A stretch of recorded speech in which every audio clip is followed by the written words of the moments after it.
Tonight on Red Eye. Coming up on Red Eye, an evil minivan forcing two innocent men to get out on the side of the highway with nowhere to go. We've got tips on how to stop your car from doing the same to you. Plus, why did the president recently start collecting Pokemon trading cards? I had never seen anything like that before, so I thought I'd get started this week. I figured, why wait? And finally, did these teens break a world record while waiting in line for days to meet Greg Gutfeld? And what are co-eds saying about the exclusive Not Cool hoodie? I like the fact that it's affordable and it's cute, because I'm a college student, you know, I can't go spend $100 for a shirt. None of these stories on Red Eye tonight. That's not real. And now, let's welcome our guests. Well, she's cuter than a basket of kittens inside a basket made of kittens. I'm here tonight with National Review reporter Katherine Timpf. And if these walls could talk, they'd say, "Quit stumbling into me, you horrible little drunk." It's Joanne Nosuchinsky. And I guess the best thing I could say about him is that he's not Paul Mecurio. It's TV's Andy Levy. And he's back after a lengthy tour of the help wanted ads. Sitting right next to me, actor, writer, comedian, Paul Mecurio. And like everyone with a laptop and an irrational desire to be heard, he also has a podcast. It's on something called iTunes, and it's called, you guessed it, The Paul Mecurio Show. This week's episode features Larry the Cable Guy. My, how the mighty have fallen. A-Block, the lead. That's the first story. That should drive a lot of people my way. Thank you. Yeah, good. Okay. Have we caved to the depraved? With the Paris killers still at large, more idiots are suggesting that Charlie Hebdo brought this hell on itself. Reason.com writer and Red Eye guest Anthony Fisher compiled a list of jackasses who, after denouncing the murders, shift the blame to those who put out a, quote, provocative, racist, and Islamophobic magazine. One example, a feminist blogger put it best/worst. I don't think that shooting up the Charlie Hebdo office was ethically right with a capital R, okay? But I do think it's understandable. Oh, well, thank you for that. And then there's the cleric, Muslim cleric, and my squash partner, Anjem Chowdhury. In an op-ed in the USA Today, I know, they're heads. He wrote, Muslims consider the honor of the Prophet Muhammad to be dearer to them than that of their parents or even themselves. To defend it is considered to be an obligation upon them. And then quotes Muhammad, whoever insults a prophet, kill him. Well, there's a God for you. Anyway, on Thursday, Charlie Hebdo announced it will publish a special edition next week, their biggest you to radical Islam yet. Meanwhile, one of Al-Qaeda's wives appeared in a video in which he promises more attacks. Take a look.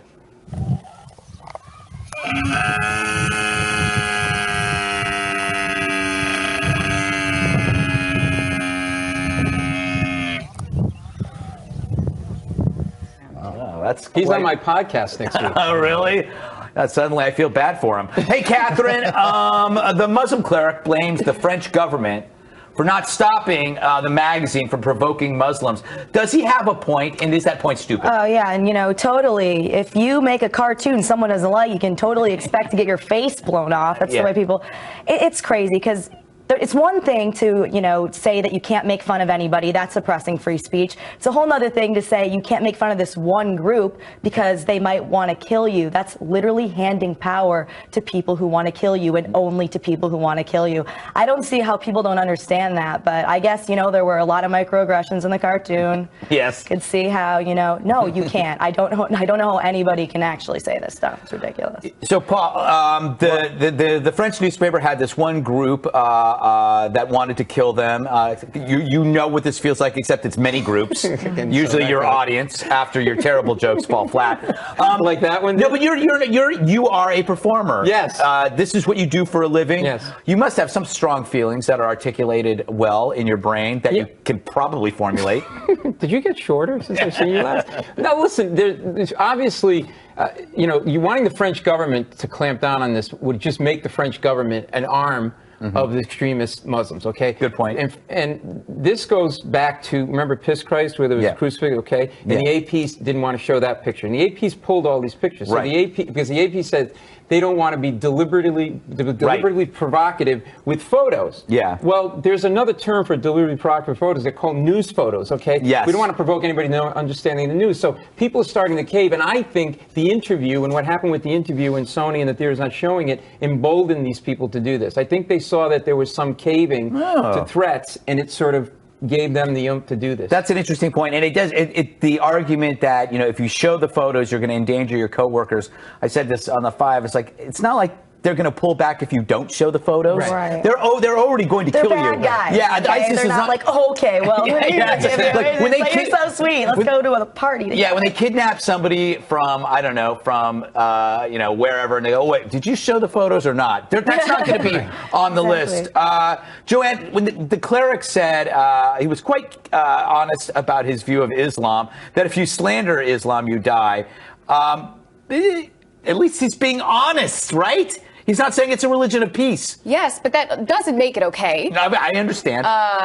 So yeah, that's the issue there. Also, the thing is with these the satirical cartoons and everything, it wasn't just one religion that was targeted. Right. So we don't see any groups from any other religions having issues. So is it offensive? Yeah, but it's been offensive to a bunch of different people. I'm a big Pope John Paul fangirl, and I was, I saw him get attacked. Yeah, they have the hat. And I do hope, though, that with this next issue that they're releasing, it isn't just specifically, again, this one group. I get that's why you want to do it. You want to direct it at them to say we're stronger than, and this is honoring the victims.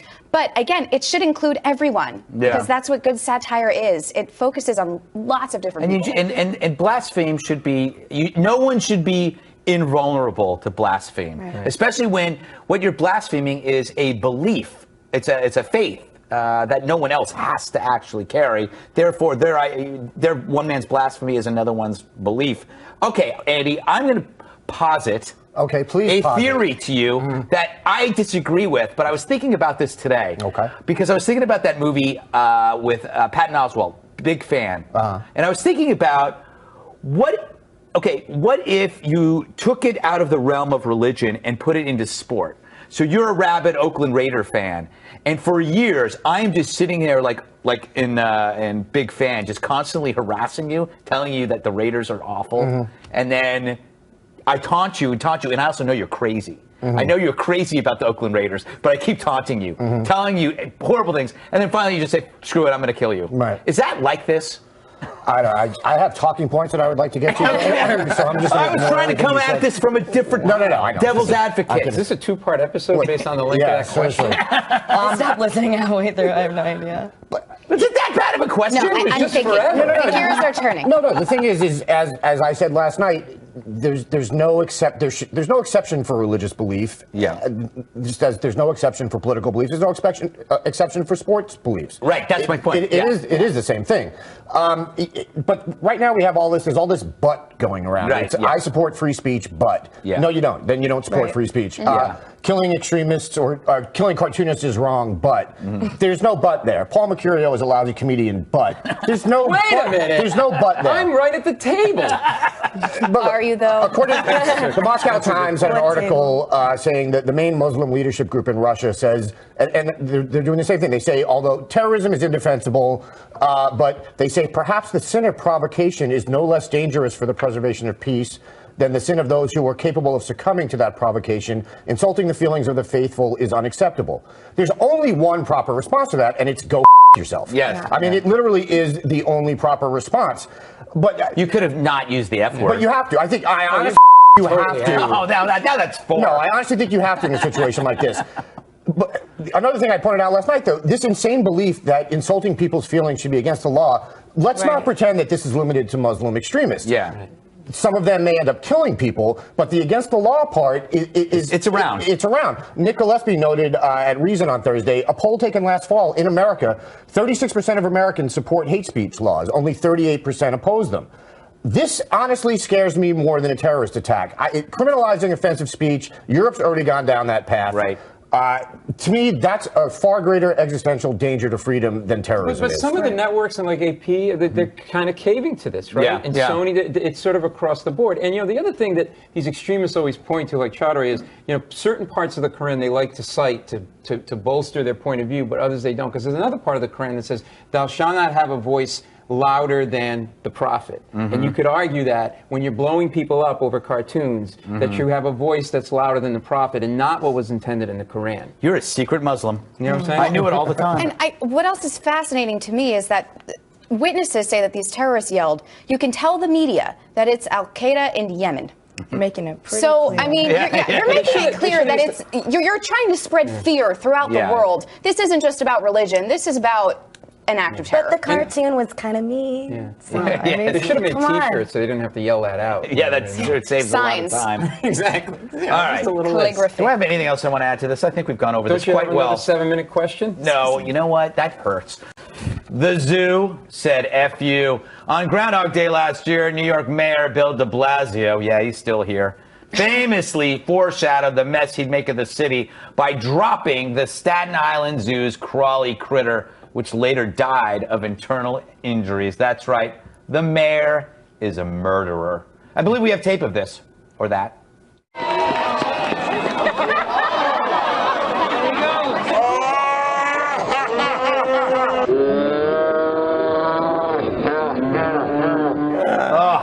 Just laughing at the poor animals suffering. You make me sick. And now the New York Post, owned by our parent company, Lightbright, reports that to avoid another furry forecaster disaster, de Blasio will not be allowed to hold the hog this year. That meant something else where I came from. Instead, I got it right now. You're sick. According to zoo sources, the groundhog will be kept inside a glass box during the ceremony where nobody can touch it. My parents did that to me when I was a kid. Anyway, nobody took the death of Staten Island Chuck harder than his best friend.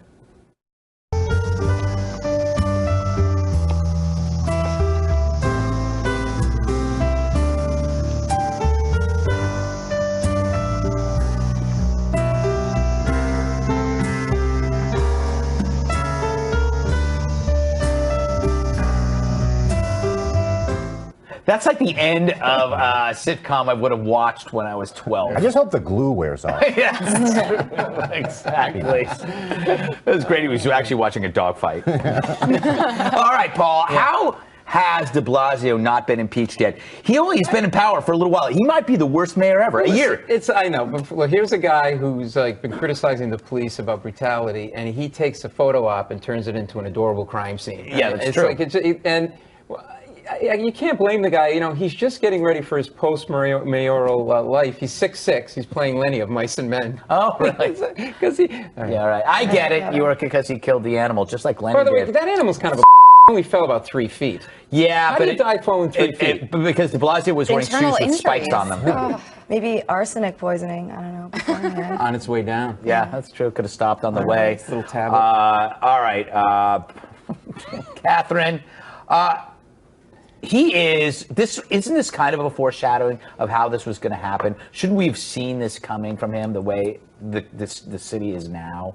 It all came from this. Absolutely. Right now, this groundhog is the first person that's being protected from de Blasio. It's not really fair. I would like to be protected from de Blasio myself. And also, I don't think it's necessarily a coincidence that last year they let him hold it because it was a female groundhog. This year, it's a male groundhog. The zoo is another institution of the patriarchy. Wow, it is incredible. It's everywhere. Women I are don't know how vulnerable. you don't see it. Even the hedgehogs or hags. Joe, years ago when you were young, I don't know, when you were under 30, you were Miss New York. Oh, God. How embarrassing is it that your city's mayor isn't allowed to hold a zoo animal? Well, Shouldn't you burn your crown? I feel really bad because I had visited the ASPCA once, and they had me hold this puppy, and I'd never held a puppy before. Really? I know, because I have a bitter, cold heart, and I don't touch animals. And so I'm holding it for a photo op, and this puppy is trying to get out, and it jumps out of my arms. and they're all like, we hope he didn't break his leg. And thankfully he didn't. The puppy's fine. I don't want letters or anything like that. But like, it's, I think, one of the worst things to happen to your career, honestly, if something happens to an animal when you're holding it. And like, the last thing he needs to is for PETA people to be against him, because then the entire city will be against de Blasio. Yeah, that's true. That's why I never hold babies. I'm like, I don't want to go anywhere. Or elderly men. I don't hold elderly men. When I'm done with them, they go. Andy, go ahead and defend your hero, Mayor de Blasio. Look, first of all, or it would be Bill, nice, as you call him. Billy. Thank you. It would be nice if everyone at this table could check their human privilege for a minute and look at this from the groundhog's perspective. Yes. You think the groundhog wants to be touched by strangers? No. This is the best thing that's ever happened to the groundhog. It doesn't. Yeah. It doesn't. Check your privilege. Trying to say you know what this groundhog wants. I know what the groundhog wants. Believe me, I know. You've been there. Look, we have no evidence that what happened last year with the groundhog was an accident. No, I agree. For all we know, de Blasio has a deep-seated hatred of groundhogs, possibly of all marmots, or marmots, as I like to call them. Yes. He might be a marmophobe. Yeah. We just don't know. There is no proof either way. So you have to do this. You have to do this for the safety of the groundhog, because he could go. You saw what he did last year. Yeah.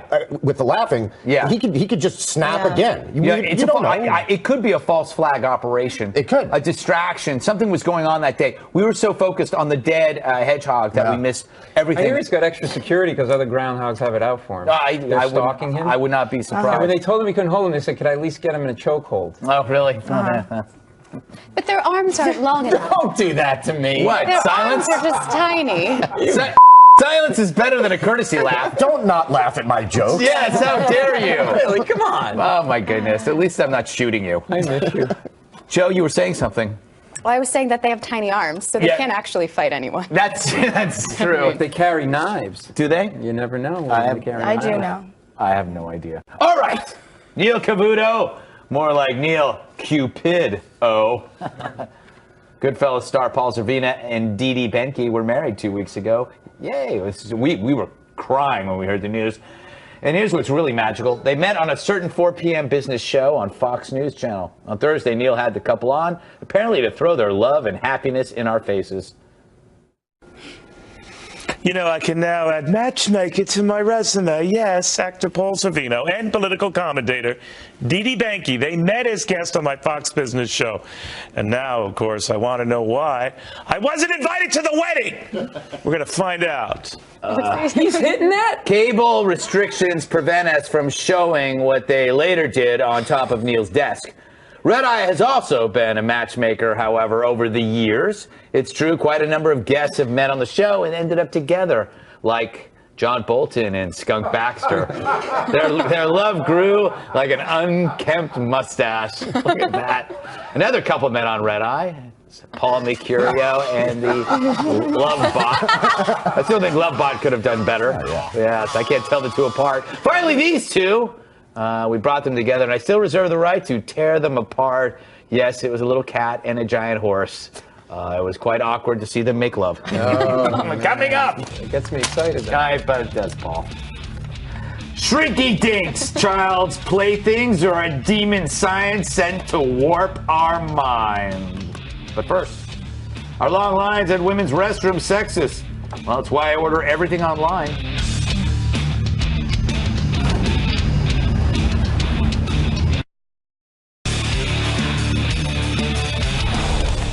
Is the lavatory discriminatory? A female activist, aren't they all, has blown the lid off the tyranny of toilets. That's the subject of tonight's Is This Sexist? Can't find my sign. Writing for Time magazine, people do that now. Soraya Kamali? Soraya Kamali. See, that's sexist right there. I know. Says the fact that women's bathrooms have longer lines than men's is discrimination that favors men's bodies, needs, and experiences. She points out that years of potty parity laws that require equal space for women's bathrooms haven't made a difference. Kamali notes that women need the bathroom more often and for longer periods of time because of the difference in bodily functions as well as reproductive stuff. She adds, women aren't standing in line because we bond over toilet paper pattern or because we're narcissistic and vain. Really could have just said, yeah, that's true.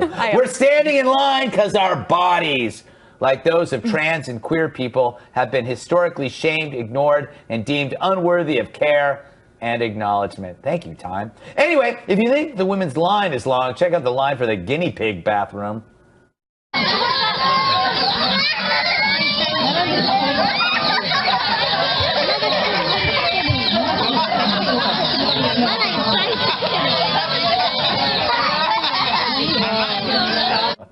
They're all, and Richard Gere's in the front there. All right, Catherine. No, he's Wait, you're laughing at that? Are you kidding me? They're right. I don't even understand. Catherine, this is like your area of expertise. Right. As expert, you're an expertiste. Yeah. That's a great word. You're an expertiste.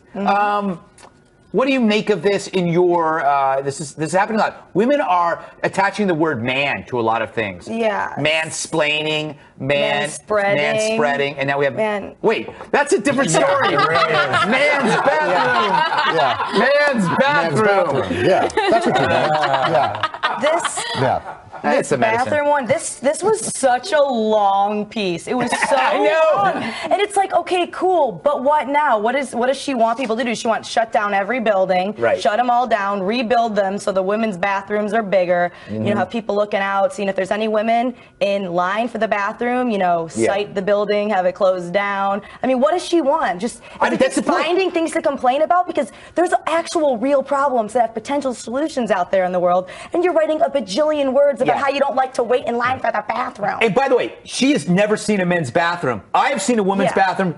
Because if you've seen them, why? Sometimes. By the way, recently in an airport, you know how they have the bathrooms where they go around. I did walk into the women's bathroom, and I walked almost all the way to the end before I realized it was packed with women, and no one was threatened by you at all. Not at all. Well, because I'm charming, and but I ran full speed out. My point is this.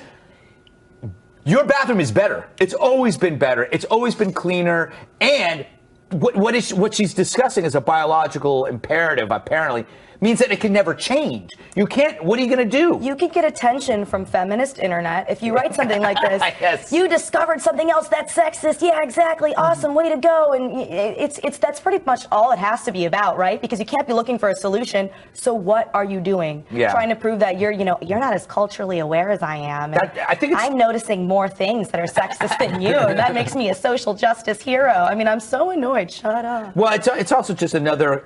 It's another. I am a victim. Part of the I am the victim mosaic, which they've seemed to embrace. Joanne, you are a woman. You might. She knows how to take a compliment. That's really sweet. Although you did kill a puppy once. Yes. No, it's still alive. It's inside her, demon puppy. All right. You must have thought about this because you've known we were doing this story for a few hours, and you like to come up with solutions. Sometimes they're dangerous solutions. Yes. This solution is actually a saying, and it's patience is a virtue. Okay? Waiting in lines makes us the kinder, gentler species. That's true. Species. Yes. But this isn't sexism. This is a fact of life. Life isn't fair. It's a give and take. Right. And the man's line might be shorter, but we get to sit down for a little bit. That's true. By the way, you have resting areas in your bathroom. We do. Yeah. You know, men pee on the toilet seat. They do. We just need to. We do. I don't. You do. We all have to just look at the positives, because in every situation there's positives, but some people just don't want to see them. No, they want to complain because that's apparently feminism and makes you look strong by being afflicted by everything. Yeah. If women want to fix this problem, just do what men do. Everything's going to move a lot faster. Don't wash your hands. You're in and you're out. Disgusting. That's what guys do. That's true. And then the other thing is take the urinals out of the bathrooms for men. It makes our line longer, and then the men and the women can mingle while they're online, and babies can happen. But they can make urinals for women. By the way, lines are never a problem with you at your shows, are they? Oh, they are. They're huge. Well, in the bathroom they are. See what I did there? I helped you, you little lawn gnome. Usually it's people going in the bathroom to do lines to stay awake during the show. Hey, I thought they were going to flush themselves down the toilet. That's possible, too. I was trying to be nice. Well, it didn't work. Yeah, I know. Did you already, was that your opinion? Well, I say, shut up, Matt, don't laugh. We're Patriots fans. I say open the men's bathroom up to women. I would not be upset if you came strolling in. But you know what? Seriously. But here's the issue. Okay, if you notice when they have non-gendered single bathrooms with locks, the ones that take forever have women in them. So it just ends up hurting everybody. So it's like socialism. If we can't, we have to punish them all. It should not take that long. I mean, I'm married. My wife, it's like there's a trap door. She's in and she's out. It's coming. It's like those planes, those fire planes that just drop the thing. Why does it take so long? I don't know. That's a metaphor that's went over my head. Yeah. I don't know either, but I know what he means. It's the planes. But I don't want to discuss it anymore. Andy, you're a feminist. I am. You're a proud feminist. Absolutely. What is the solution to this problem? Because I think you've thought about it. It's pretty simple, actually. The same physical space for a woman's bathroom and a men's bathroom doesn't mean equal number of places to handle your business, because urinals take up less space than toilets. So her solution is make the women's bathroom bigger. I don't know why that's, like, you can disagree with that. Yeah, but then it's I'm just saying that's the obvious solution. It's not rocket science. Right. That's what she's saying. On the other hand, let's not pretend that women aren't chatting it up in there. Because they are. I actually hate that. I hate when I say I have to go to the bathroom and another girl takes it as like an invitation. But not while you're in the stall. That's what the line is for. The line is for the stall. When you're out of there, maybe like, sexing it up a some little bit. people don't have boundaries. The other thing is men will avoid. he didn't say that. Men will avoid the line by using things that weren't meant as urinals. As urinals, like the sinks. Yes. If women need to improvise, adapt, overcome the same way men do sometimes, and that would also help solve this problem. And also, isn't the argument that if you want the bathroom to be bigger than you want to be treated equally, then men are not being treated equally to women if their bathroom is bigger, 3 times the size? So if you give that up, no, not if it has the same number of places to go to the bathroom. No, you have the same number of stalls and toilets in the men's bathroom and women's bathroom. You don't, because you have urinals. Right. Urinals count toward toilets. This is where I say coming up. Telling you. Can Twitter get you toilet paper to your toilet? Wow, I sense like a the theme. story. I would say yes, given that it's a story we're doing. But first, a word from our sponsor. Tonight's sponsor is the Mobile Shower. It's winter, and a hot shower feels good, so you never want to leave. Well, now you don't have to with the Mobile Shower. Stay warm and stay clean with the Mobile Shower.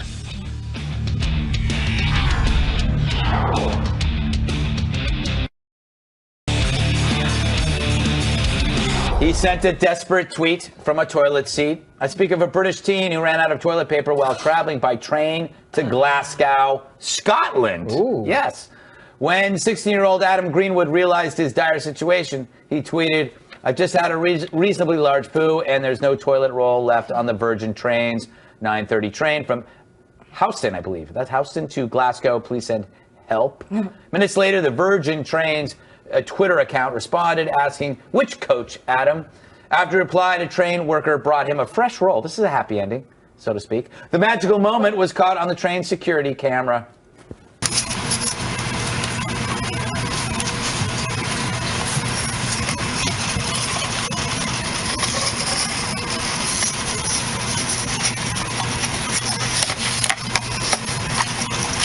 That's like a cactus sickle. Yeah. It's I grew up to be dropped by Mayor de Blasio. That's what the little baby. Yeah, very good. All right, Catherine. This might be the next wave, in my opinion, of social media. The idea that you can, if you need something, you simply go on Twitter and it's almost like you're turning social networks into Amazon. Isn't that what's happening? Except now he's poop tweet kid for the rest of his life. That's right? true. That's true. But before that, he was nothing. Yeah, I was gonna say maybe he peaked. Maybe this is his peak. And I'm like, I remember when I was famous poop tweet kid, and I was on TV wearing that sweater, and it was the best day of my life. I don't know. It was just. I think the article also said like it's so hard to use the bathroom on a train with all these complicated flushing systems already, and I kind of got stuck on that part because like, is it complicated? Yes. Am I just a genius? The suction of the flush is very forceful. So let's try to stick to the idea of this transforming of the social media. No, it's just the opposite. I tweeted about how I didn't have my seatbelt on a Delta flight once, and they tweeted back at me being like, you better put your seatbelt on. Oh, really? Yeah, and I was like, well, maybe if it wasn't a federal regulation, I would listen, because I don't like you bossing me around. Wow. You showed that. I'm on a watch list. Yes, exactly. You showed them by dying in the crowd. Yeah, exactly. Yeah. This is neat, though. I think the idea of being helped by Twitter is like could be a new service. This is wrong on every level. First of all, it's almost like a superhero. You're wrong. His logic is flawed. He didn't want to go out of the bathroom and let a few people know they didn't have toilet paper. So instead, he let the entire world know they didn't have toilet paper. And think of the social media scorecard here. Let's see. in Egypt, they use social media to unseat an unjust government. Right. And in Scotland, they're using it to wipe themselves. Yes. So if that, and hey, to each his own. You know, I mean, look, when you're caught without toilet paper. No, but if you could use your phone. Yes, that's if you ran out. Yeah, that's that's terrible. What do you mean? They're awful. By the way, most phones are unsanitary, Joanne. Is this story fake? It is a hoax. This is a hoax. They're just trying to get some good publicity. It worked. Yeah. I didn't know that Virgin did trains. Yes, they did. They did. I just thought it was planes. I think and I took space. the Virgin train. So, but yeah, I do. Anyway, If shut up. I didn't mean it that way. If this isn't a hoax, it's very convenient for Did it them. involve gerbils? Oh, shut up. First he says it's a bad joke, then he recalls it. Okay, go. Yeah. I've lost my train of thought thanks to this one next to me. But no, really, I mean, I do love tweeting at companies. I love even more when I get a reply, but I usually just complain tweet. Right. Trying to pretend I'm more successful and important than I am. It's like this line at the Borgata in Atlantic City is way too long for check-in. No one answers me. Yeah. No comped room, nothing. They used to answer me and then they just stopped because they just said, it's him. He has a lot of followers, but it's him. Andy. Yeah. This is what I call Amazon on steroids. You're on a toilet, I need paper. I need a back rub. I need this, I need that. Drones come in. This is it. I believe that this is something that in which everybody can demand something and everybody else can supply it. The thing is, I did the same thing on a train once, but after the fourth time, they made me leave at the next stop. But first of all, sacrifice your underwear. No, Andy. No, I'm serious. In an emergency? Yeah, I guess. What if you're not wearing any, Andy? Or if you're flexible enough, use the sink as a bidet. These are not solutions. But I kind of think These are not solutions. I'm with the red what's girl. her name over here? Yes. The puppy killer. This is a great viral marketing campaign by Virgin. Yeah, I say just put your pants on. This has happened to me at the house, and you got to go to another room to get toilet paper. Go to the cafe car, get some napkins, maybe a handful of almonds. But then and when you go back, as you do your thing, you have some almonds. What's that smell in the cafe car? It's Paul Mercurio's act. I'm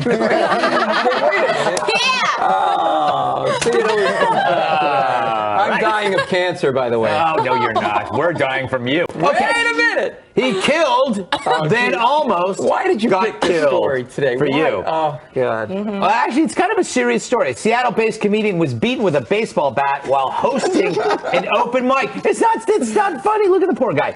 Dylan Avila was on stage at the local 907 club when a man rushed the stage and bludgeoned him twice. A witness described the attacker. He was swinging again. I mean, he had every intention of trying to kill him. He wasn't going to stop. Oh, a very artistic interview. I want you up there on the stairs in shadow. Amazing local news. This guy's an auteur. Avila, who suffered a fractured skull and a double concussion, actually knew his assailant. Steve Baldwin, had been banned from the club because the owners thought his act was obscene and it involved sex toys. Villa actually thought the act was hilarious. It was offensive on every level. There was no joke told. There was nothing humorous about it. I like it when people say offensive on every level. I don't even know what that means. All right, Paul. Yeah. I know the reason why I find this interesting is comedians are an unusual breed in that they take this stuff so seriously. Have you ever been in a fight with another comedian? In a fist fight? No, any fight. In an argument? Yeah, I got in an argument with somebody, but in this case, there's a lot of things wrong. Well, first of all, I understand why the guy couldn't get stage time because he's got a bat. Nobody likes a prop act. Oh, really? And secondly, tell that to Carrot Top. Hey, and the other thing is, it was like a Tuesday night, and he couldn't get stage time at an open mic night at a union hall. You know how bad you have to be not to be able to get. He's got the open mics covered. Shut up, Matt. I will hit you with that jib if you laugh. I swear to God, I will turn that jib on you. Jack, can you come to my defense and stop looking at the phone? Stop please? saying the names of the people on the crew. Don't know who this is. They should know who these people are. They've worked on the show for years, and they don't like you, Paul. It doesn't matter. Stop it.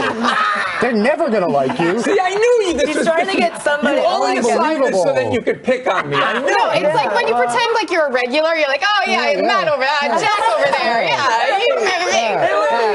This guy knows what I'm talking about. This guy knows. Roger Ailes and I had it'd be great. Like, you just flash to another scene where Paul's walking home at night and he sees Jack and Matt walking. He goes, "Hey guys," and they just beat the crap out of you. Hey, Jack and Matt, you're not supposed to be laughing at that. You a-holes. All right. Katherine, thoughts on this or any story? I love the interview because this guy, he said he tried to murder him, and he's like, by the way, his act is not funny at all. He tried to kill me, and he's not funny. He tried to kill me, and he's not even funny. Yeah. If he was funny, if he'd been hit by, say, Stephen Wright, that would have been different. Have I gone to you, young lady? No. All right. No, it's moments like these where it's a shame that comedians don't have health insurance usually. That's true. He's probably wishing he had a catastrophic plan. Right. You don't see something like this coming. Maybe the moment. And I don't like to interrupt you, but we actually point. tried to do that. They actually tried to organize and have a union where we'd have health insurance, and it failed because comedians couldn't come together on anything. See, there you go. But all of his friends are apparently trying to raise money for his feet. That's awful that he has to then pay this. He has a hell of a stitch on his head. Yeah. I saw that picture. But this is the worst kind of heckling, Andy. It really is. It really is. I mean, words are one thing, but why really violence? It's no, not I know. cool. Look, when I first saw this story about this comedian where it happened, I had probably the same reation as most of America. Please let it be Paul Mecurio. And then I clicked on the link, and it was just disappointing. No, this is an awful story. I don't even. All right, can I have my $20 for predicting this? Yes. There you go. This today. I'm joking, Paul. Most of America doesn't know who you are. Wait, Jack, do not laugh. All right. We got to take a break. I'm kind of glad I picked that story. Anyway, I hope he gets well. That is good that he's alive. All right, we're going to talk about stressful jobs. I have one. Not cool. Order it. Amazon.com. Autographed copy. Gutfeld.com. Back in a moment, but first, here's what's coming up tomorrow on The Independent. Sit up straight. Which career has more fear? JobSiteCareerCast.com ranked the most stressful jobs of 2015. Top 5 are firefighter, yum yum, enlisted military personnel, of course, military general, airline pilot, and police officer, no surprise. Then it's actor, broadcaster, yes, event coordinator, photojournalist, yes, and Greg Gutfeld's personal back waxer. The least stressful jobs include hairstylist, audiologist, and university professor, which is no surprise. Kat, were you as shocked by the results as I was? I was shocked at you scoffing an event coordinator you bring up there. Really? Yeah, because, it's not just a risk of harm. Yeah. It is certain harm. You're definitely going to be emoally abused as an event coordinator. That's true. They hire these people, so they have people to blame. Yes. I would hate to be the one who forgot the Diet Coke at a fundraiser full of middle-aged women, and it was all your fault.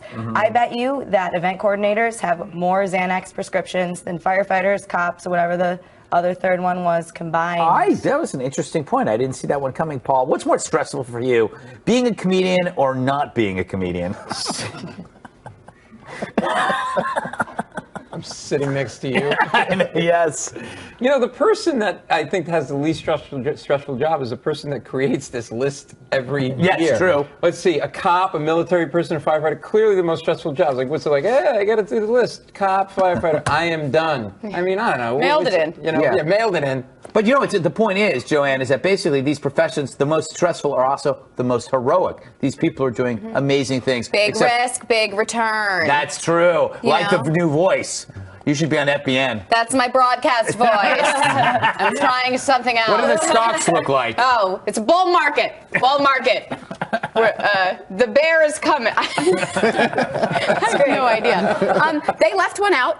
Server. Yes. Or bartender That's on my list. Definitely be on there, because not only are you dealing with hungry people who treat you like slaves, you then have management who's breathing down your neck and does nothing. When managers do nothing to help you, it's the worst. Except unless you go home with them. Then they'll help you. Yeah, but you're doing cocaine with the bartender, so that's... Are you? Yeah. Oh, I got 1 minute, Andy. The most stressful job is managing servers. Yes. I find it hard to believe that being a broadcaster is more stressful than, say, being a coal miner. Yeah, it's true. That just strikes me as maybe wrong. You know, it's definitely stressful having to put a TV show together every day or every couple days, whatever it is we do. Yeah. But I'm sorry. And photojournalists are all, as I've learned from movies and TVs, they're all hot women. Yeah, that's true. Every photojournalist is a hot woman, so automatically not stressful. You know what's not stressful? Being a cool miner. Coming up, Red Eye goes to space.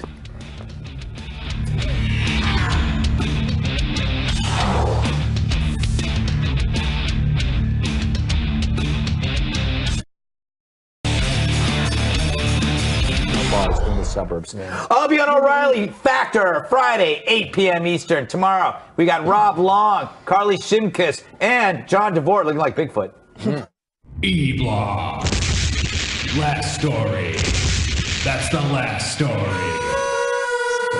The Hubble can soon rent a car. Yes, the famous Hubble Space Telescope turns 25 in April. In its honor, NASA is releasing pictures of the far reaches of space. Using improved technology and near-infrared light, the photos give a sharper and wider view of the universe. It's the same light I use when taking pictures of Doocy while he sleeps. Here's a never-before-seen image from one of the most distant galaxies in the universe.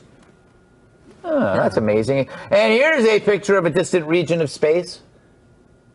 It truly captures how vacuous space is. I don't know what's going on here. The Hubble Space Telescope also took video of stars being formed.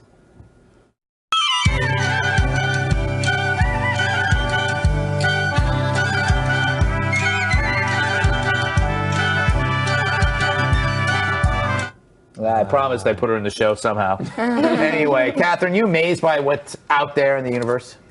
I mean, no, not really. Show some real tape. I am, sort of, but I would be more amazed if these, space nerds would focus on other things that are useful to me. Like, my iPhone didn't work in the cold today. We already know what space looks like. We're trying too hard with these aliens. Wow. They're not trying to meet us. Yeah, so why are we trying so hard? We seem so needy. No, aliens are just going to be a pain in the neck, Joanne. We need to wait for them to come to us. I think all these photos are a hoax. Yes. Unless I see them with my own two eyes, I don't think they're real. But if they are, I'd like to say, your galaxy is lovely, Hubble. Wasn't that good? You're trying. Yeah, that was nice. That was What good. do you make, Paul? There's a whole universe out there of people who can hate you. Yes, I can. It's like this program has cost $10 billion, and they produce the pictures. You can see them here. Are the same pictures that you get when you buy your iPhone. Yeah, right? it's true. Screensaver. Like, this is what we're It's a producing. hoax. At least It's a hoax. It's a If you're hoax. going to spend $10 billion, give us a bunch of small telescopes that the peeping toms of the world can use. That's my take on it. You should say that for your podcast. You don't need to say Andy, are these pictures real? Well, look, you got Occam's razor, which tells us that the simplest theory is often the correct theory. Yes. So let's apply that. In order for these pictures to be real, look at all the things that we have to believe. Yes. First, that the people back in 1990 had the technology to build a telescope. Yeah, I don't Doubt see it. that happen. Secondly, that they somehow were able to place this in the sky. How can they do that? Well, and then that they had sorcerers who could cast a spell to make it defy gravity so it didn't fall back. I don't know. Where do they put the ladder? Then they had to make it invisible. If it's in, I can't see it. Is I've it in not the sky? seen it I at don't all. see it. Not seen it. So that's just a few of the things that would have to be true for the pictures to be real. In order for the pictures to be fake, they just have to be fake pictures. fake. Yeah, so Occam's that's razor. much simpler. Therefore, by Occam's razor, the pictures are fake. Yep. Exactly. Science. The irony about the whole thing is that Occam actually had a very lustrous beard. He did. Yes. Yeah, so that was very was a soft. joke that he had on everyone around him when he called it Occam's razor. All right. Hey, mention my podcast again. Podcasts. I actually listen to it. It's not bad. You can get it at iTunes, Paul Mecurio, whatever. Timpf, good to see you. Good to The rest see of you tomorrow. Laters. I love you.